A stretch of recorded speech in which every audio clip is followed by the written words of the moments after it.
Why do I instinctively want to use the present tense with a conditional? My boss is not a native speaker of English, so he often asks me to correct his writing. The problem is, he wants me to explain why I make changes, and doesn't accept, "It just sounds better that way," as an answer. Usually, I come up with some likely-sounding nonsense reasoning, but this afternoon, I just couldn't articulate why I corrected his. We might be able to figure this out from the schedules you will send us. We might be able to figure this out from the schedules you send us. I know that the version with will is perfectly understandable, and I don't think it is ungrammatical per se, but it just sounds better without will, and I'd like to know why. Edit, the current highest voted answer answers the question, why did my boss write it with a future tense? I don't care about that. That's not my question. I want to know why the present tense sounds more natural. Is there a rule about this? If it's not the subjunctive, since people keep downvoting the answer which says it is, what is it?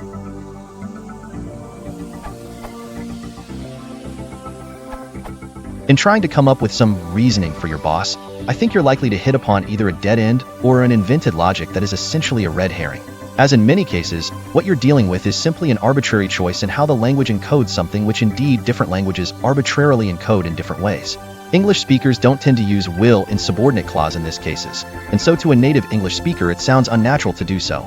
Whereas, say, French speakers would have a strong tendency to use a future tense in this case. Another example. English, as soon as you arrive, I will help you. French, dès que vous arriverez, je vous aiderai. Literally, as soon as you will arrive, I will help you. Other languages may encode this differently again. Spanish speakers, for example, would tend to use a present subjunctive in the subordinate clause. Spanish, en cuanto lenguas, te ayudo. In as much you arrive subjunctive, you I help. So you're trying to come up with some reasoning or logic for the arbitrary choice made in English. Does this mean that French is more or less logical to use a future tense? Is English more logical to use a simple present tense? Is Spanish more logical to use a present subjunctive? Well, not really. Remember that names such as present and future are just arbitrary made-up labels. If we label as present a form actually used to denote a future action, then that's a fault of our labeling, not the language. Just because we've labeled a particular form as present doesn't then magically mean that the language will suddenly obey some expectation implied by our label. What you're seeing are just arbitrary differences, of which you'll find all sorts of other examples if you cross-compare languages. And while you're struggling to invent some spurious reasoning as to why will is not used in future-oriented subordinate clauses in English, your French counterpart will be inventing some spurious reasoning as to why the future tense is absolutely necessary. She'll be riding 6 white horses when she comes. See Wikipedia on present tense. There is a rule, namely, if the future event is in a dependent clause, then it's rendered in the present tense. Your correction sounds better because it obeys this rule of grammar. You can break this rule without loss of sense, but your boss's version is ungrammatical. It's a general fact about dependent clauses that they obey different rules in relation to verbs than apply in main clauses. I would be interested in counterexamples to this rule, if anyone can come up with one. First counterexample, simplified version of Peter Shore's example below. There is a good chance that it will rain. Is this really about a future event, or are we talking about the current forecast? I'm not sure.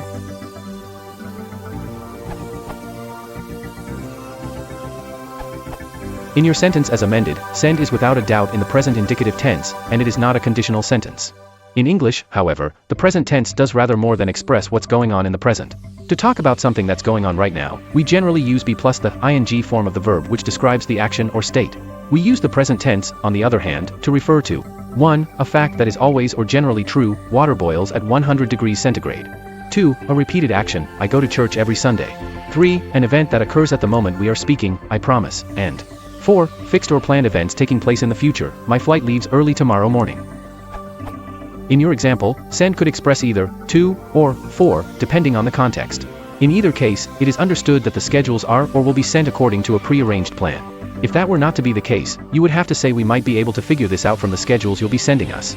Perhaps that was what your boss meant. If so, he was half right, but we express the future by using will plus the plain form of the verb only when we are making a prediction or when we are expressing a decision, often made at the time of speaking, about the immediate future. Neither of those cases seems likely given the first half of the sentence. You sometimes do need to use the future tense in dependent clauses. We need to review the sites you will visit in Venice. Asterisk, we need to review the sites you visit in Venice. But you don't do it if the future is already implied by another verb in the sentence. Write to me and tell me all about the sites you visit in Venice. Asterisk, write to me and tell me all about the sites you will visit in Venice. Actually, the last sentence sounds fine if you will be writing before you visit Venice. What I think is going on is that you use the future in the dependent clause only if the action in the dependent clause takes place considerably farther in the future than the action in the main clause. That is, you judge whether the tense in the dependent clause should be the present or the future by looking at the time of action relative to the action in the main clause. Consider. We will teach you everything you will ever need for your job. Asterisk, we will teach you everything you ever need for your job. Here, you need to put the dependent clause in the future because it takes place in the indefinite future after being taught. In your sentence, we might be able to figure this out from the schedules you send us. The dependent clause clearly has to happen before the action in the main clause. Thus, you cannot put this dependent clause in the future. For some additional examples, consider the following sentences. Go to Union Station, figure out which train will leave for New York at 4 p.m., and watch it to see whether DRX boards it. The verb in first dependent clause, will leave, takes the future, because the train leaves after you find it. The verb in second dependent clause, or boards, takes the present and cannot take the future, because he will be boarding it while you're watching it. You could instead say, which train leaves for New York at 4 p.m., but only because it's a habitual action. A train leaves for New York every day at 4 p.m. To see this, consider the sentence. Go to the garage, ask the attendant which car DRX will drive to New York, and leave this note on it. Here, if you said, which car DRX drives to New York, you would be implying that he always drives the same car to New York.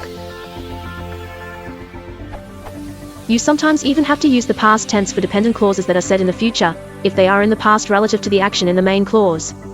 Next Tuesday, go to the Grand Hotel, figure out which room DRX slept in on Monday night, and ransack its wastebaskets.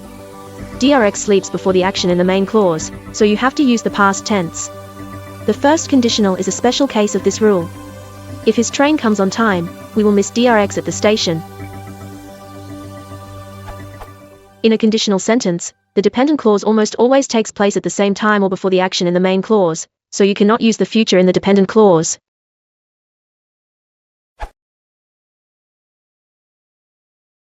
If you want to support the channel, please consider liking and subscribing.